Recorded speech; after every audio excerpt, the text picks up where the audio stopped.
Buenos saludos a todos. En este video estaremos debatiendo el darwinismo. Y en primer lugar debemos hacernos este planteamiento. ¿Por qué el cristiano tiene que debatir el darwinismo? ¿Por qué el cristiano debe salir en defensa de lo que cree, de que hay un Dios que hizo los cielos y la tierra?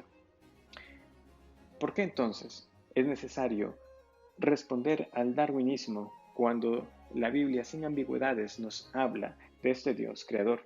Bueno, precisamente por eso es el tema de este video, de debatir algunos aspectos que como cristianos convencidos de la inspiración de las Escrituras igualmente no podemos ignorar. Tenemos que atender a estas supuestas evidencias de esta teoría porque existe un desconocimiento de algunos conceptos que hacen que de algunas secciones del relato bíblico nosotros más bien estemos presentando una caricatura. Si el Génesis es cierto y nos dice a nosotros que hubo un cataclismo, un evento de proporciones como se nos describe el diluvio, debemos preguntarnos, en verdad, ¿cuáles especies estuvieron en esa arca? ¿Estamos nosotros afirmando que cada clase de animal que existe hoy estuvo ahí? Es decir, no solamente que hubo una pareja de perros, sino que hubo todos los tipos de perros que nosotros vemos hoy. Estamos afirmando nosotros que ahí estuvieron, como también deberíamos afirmar por la línea de tiempo que nos presenta el Génesis, que los seres humanos y los dinosaurios coexistieron. Quiere decir que también ahí le fue ordenado a Noé que animales de esos tamaños que nosotros hemos visto que se han encontrado fósiles fueron también puestos en esa arca. ¿Qué tamaño tuvo esta arca para entonces llegar a contener tal cantidad de animales? Pero ¿cuáles especies fueron preservadas? Porque es evidente que hay animales que ya no están con nosotros. También debemos preguntarnos si todo fue traído a existencia entre unos 6.000 a 10.000 años, ¿cómo es que nos llega la luz de las estrellas que están a distancias tan enormes? Entonces, ciertamente, hay ideas que no son compatibles de entrada. Entonces, ¿cómo podemos responder nosotros al darwinismo? Parte de los argumentos más fuertes y persuasivos lo encontramos en lo que llamamos el diseño inteligente. El diseño inteligente es una teoría acerca de la creación, en el cual debemos hacer la aclaración que no es lo mismo que afirmar simplemente el creacionismo bíblico, porque algunos proponentes del diseño inteligente no son cristianos. Sin embargo, al analizar la evidencia, son empujados a reconocer que tiene que existir un diseñador, porque por la manera en que las cosas funcionan, apuntan a que hay una intención, que hay un propósito, que realmente hubo una mente detrás de ello. Por ejemplo, eso lo vemos en lo que llamamos el ajuste fino. Por ejemplo, también el apologista William Lane Craig, aunque no necesariamente comparto todas sus conclusiones, él hace la siguiente afirmación al analizar las distintas leyes que rigen el universo. El ajuste fino está aquí, más allá de toda comprensión. Es como tener una precisión de incluso de 1 entre 1060.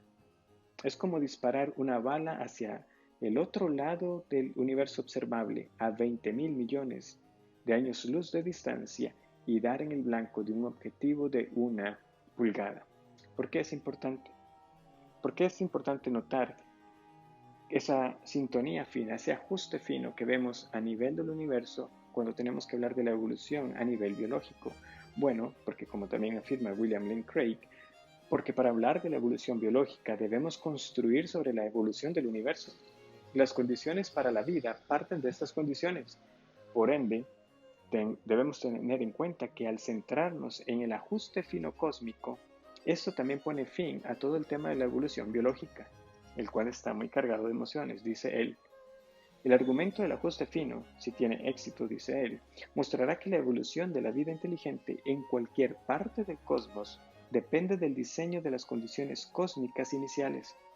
Cualquier argumento de diseño basado en el origen de la vida, el origen de la complejidad biológica, el origen de la conciencia, etcétera, simplemente se superpondrá a una mayor improbabilidad, por lo que es aún más improbable que todo esto pueda explicarse sin un diseñador.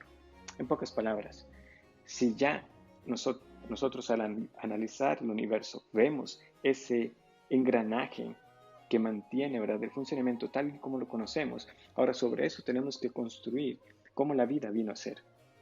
Y si ya el funcionamiento del universo se ve complejo, delicado, entonces, ¿cuánto más, verdad, para nosotros llegar al desarrollo de la vida? Y de hecho, esta es una de las grandes preguntas que el darwinismo debe contestar. ¿Cómo es que nosotros pasamos de la materia inerte a la materia con vida? Nótese que ni siquiera estoy haciendo la pregunta cómo pasar de no materia a materia. Es decir, cómo es que en primer lugar existe la materia. Porque esto ya es un supuesto inicial con el que se parte en una filosofía netamente material. Y algunos lo recordarán de los libros de texto de la escuela. La materia no se crea ni se destruye, solo se transforma. Debemos partir de ahí, en una óptica materialista. Simplemente la materia es. Por lo tanto, es apropiado ver cómo también el darwinismo, el neodarwinismo y en general la ciencia secular que quiere apartarse de un Dios creador, tiene que admitir que tiene también supuestos axiomas que simplemente se parten de ellos por fe. Ahora, el darwinismo no solamente tiene que contestar cómo es que pasamos de materia inerte a materia con vida, sino cómo se dieron las condiciones para que de ese azar, ¿verdad? De esa suerte, porque aquí no hay nada que rija, ¿verdad? Aquí no hay nadie detrás. ¿Cómo se dieron esas condiciones para que ese supuesto caldo primitivo o esos organismos que vinieron de otras partes del universo, ¿verdad? Porque hay también una teoría del origen llamada panspermia, ¿verdad? Un origen extraterrestre de la vida. Pero ¿cómo es que ese caldo primitivo o esos seres, esos microbios alienígenas, ¿verdad? Llegaron a preservarse. ¿Cómo es que se dieron las condiciones adecuadas? Y después de ahí tenemos que empezar a argumentar cómo esos organismos sencillos empiezan a diversificarse para dar lugar a las distintas especies, las cuales van desarrollando órganos y partes incompletas que les permite incluso sobrevivir en esas circunstancias. ¿Por qué digo partes incompletas? Porque recuerden, todo es evolución. La especie no tiene ojos al inicio, no tiene brazos, no tiene extremidades, no tiene un sistema digestivo. Todo se va desarrollando gradualmente. Pero entonces quiere decir que antes de tener un estómago tenías algo que se parecía a un estómago, pero no era un estómago, todavía no funcionaba como estómago. Pero la especie aún así logra sobrevivir. No tienes un ojo, tienes algo que se va pareciendo a un ojo, todavía no ve, pero te permite sobrevivir. Esas son el tipo de afirmaciones que el neodarwinismo debe responder. ¿Cómo es que se llega a esas estructuras complejas de unas más sencillas, ¿verdad? Pero no solamente cómo se llegan a ellos, sino cómo es que la especie logra sobrevivir. Entre tanto se llega a esa forma, digamos, entre comillas, final, porque igual se sigue evolucionando. Finalmente, para aquellos que abrazan una postura llamada evolución teísta, quiero abordar brevemente los peligros que hay cuando uno trata de reconciliar el relato bíblico con la mayoría de los postulados de la evolución, una asociación que ha tomado relevancia en años recientes. Por ejemplo, hay un instituto llamado Biologos, o en español diríamos como biólogos, donde procuran tal armonización. Es un camino que probablemente algunos que estén viendo este video han intentado o lo siguen intentando, que han pasado por ahí y que no obstante nos introduce con serios problemas que también no pueden ser contestados sin nosotros introducir serios problemas teológicos que no podemos ignorar. Brevemente, entre ellos tenemos el tema de la muerte y el pecado. Romanos 5:12 nos dice que por tanto como el pecado entró en el mundo por un hombre y por el pecado la muerte, así la muerte pasó a todos los hombres por cuanto todos pecaron.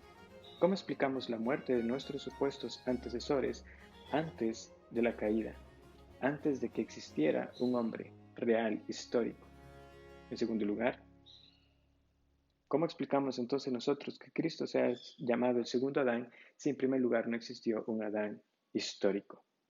Todo esto son apenas breves pinceladas para inquietar a aquellos que estén procurando esa unión entre dos posturas que son realmente irreconciliables. Y en cambio, que por fe nosotros nos acerquemos al relato bíblico y reconozcamos que hay un Creador a quien daremos cuentas, pero que ha enviado a su Hijo para que tengamos, por la fe en Él, la salvación de nuestros pecados. Muchas gracias.